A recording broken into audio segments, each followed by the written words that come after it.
wabarakatuh. Bertemu lagi dengan Miss Hasanah pada pembelajaran fikih hari ini. Ya, apa kabar Ananda semuanya? Yang mudah-mudahan dalam kondisi yang sehat walafiat dan terus semangat belajar walaupun kita masih dalam kondisi pembelajaran jarak jauh. Ya, Miss mau tanya bagaimana puasanya hari ini? Mudah-mudahan lancar ya sampai berbuka nanti. Nah, sebelum kita memulai pembelajaran, ada baiknya kita berdoa terlebih dahulu. Berdoa dimulai. Bismillahirrahmanirrahim. Rabbi zidani ilma warzuqni fahma wa amalan mutaqabbala. Amin amin ya rabbal alamin. Ya, selamat menyaksikan video pembelajaran hari ini.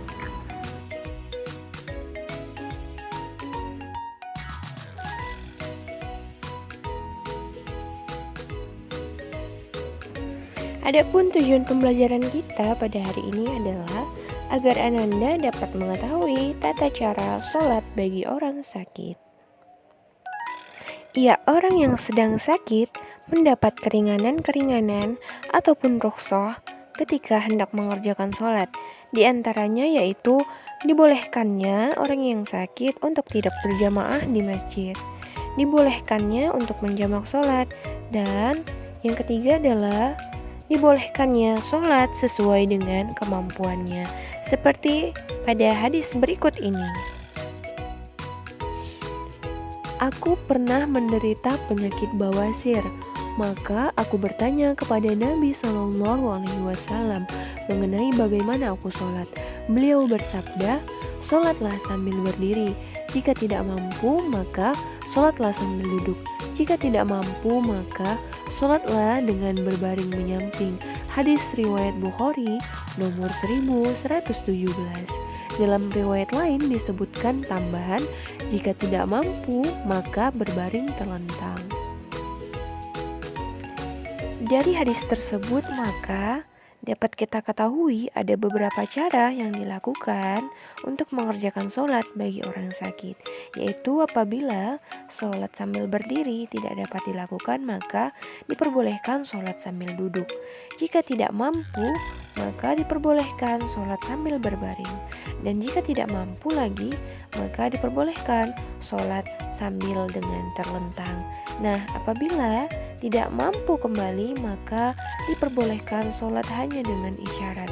Dan yang terakhir, apabila tidak mampu maka diperbolehkan sholat dengan kedipan mata ataupun hati.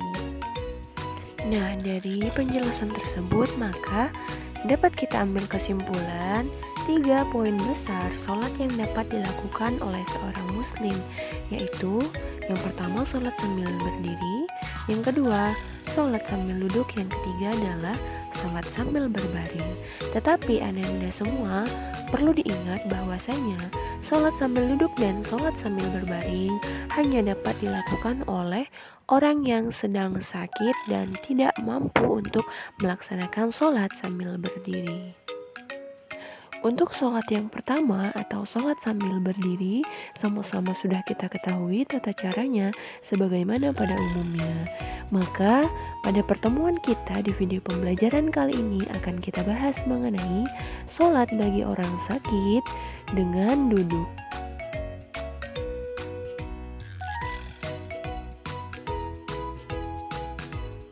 Ada 4 cara yang dapat dilakukan bagi orang sakit dalam keadaan duduk. Yang pertama adalah duduk di lantai. Kemudian yang kedua adalah duduk di kursi. Kemudian yang ketiga adalah duduk dengan melipat kaki seperti duduk tahiyat. Dan yang keempat adalah duduk dengan kaki diluruskan.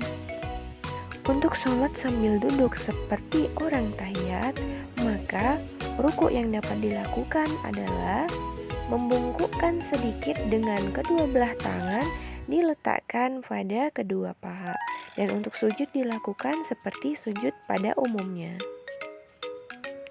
Untuk sholat sambil duduk yang dilaksanakan di kursi ataupun dengan kaki diluruskan, maka untuk pelaksanaan ruku yaitu menundukkan kepala sedikit.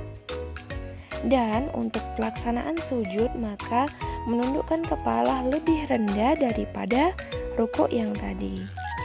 Nah, itulah beberapa tata cara sholat yang dilakukan ketika sedang sakit dan dilakukan ketika dalam keadaan duduk.